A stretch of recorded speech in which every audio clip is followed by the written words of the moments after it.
Hi guys, what is going on, and welcome back to another video on Conqueror's Blade.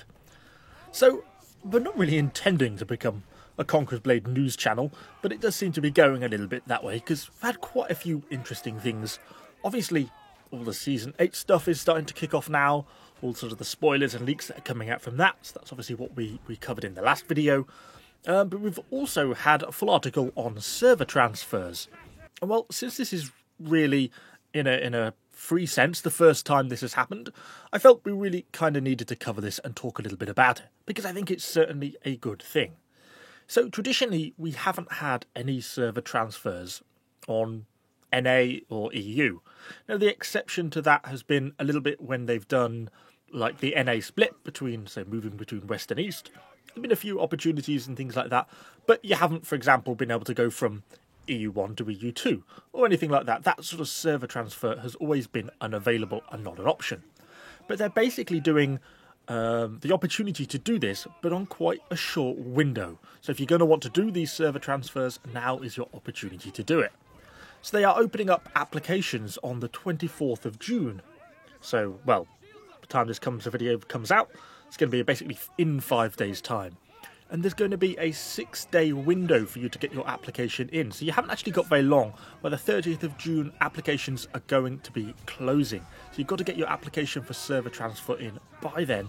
And it's going to be costing you 1,000 sovereigns. So it's not exactly cheap, but I suppose most games charge for server transfer, so perhaps not that surprising. Now, as far as I can see, there doesn't seem to be any restrictions about which servers you can transfer between. Obviously, we're only talking about servers that are under My.com's control, so that does obviously exclude things like the South American servers and things like that. But as far as I can see, you should be able to move from EU to NA between any of the 3 EU servers, so EU1, EU2, EU5, NA East, NA West. So there seems to be a fair bit of flexibility in that sense. Now, this is probably not going to be the last ever time they do it, but it seems it's not going to be a regular thing. They say they've got no more planned after this. So I think if you're thinking or wanting to, then this is certainly going to be the time to do it, because I don't think we're going to be having many more opportunities to get these sort of server transfers going forwards in the long run. It seems on the 25th of June they're going to be basically closing the markets, and then, yeah, say applications close then on the 30th.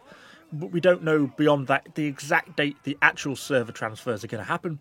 I'm guessing it's probably just going to be a few days after the closure of that registration. I guess they'll do a server maintenance, and then that's when they'll conduct the server transfers. From the sounds of it, I think they don't actually have any way of automating this, and they're effectively going to be manually doing these transfers. I suspect that's why it's a one-off event, and why they've kind of tackled it in the way that they have chosen to. Everything will get transferred over with you, so everything in your inventory, everything in your storage, everything in your mailbox, all that sort of stuff, all going to be coming with you, so you're not going to risk actually, losing anything. But there are a couple of rules that you've got to effectively abide by. You've got to be leaving your house or cohort before you actually stick your application in, and you'll then have to, rejoin a house effectively on the other side when you get to the new server that you've transferred over to. And if for whatever reason you get 24 hours basically to cancel it, and you get your sovereigns back. So there is like a little bit of a refund system in place, I suppose, which is good.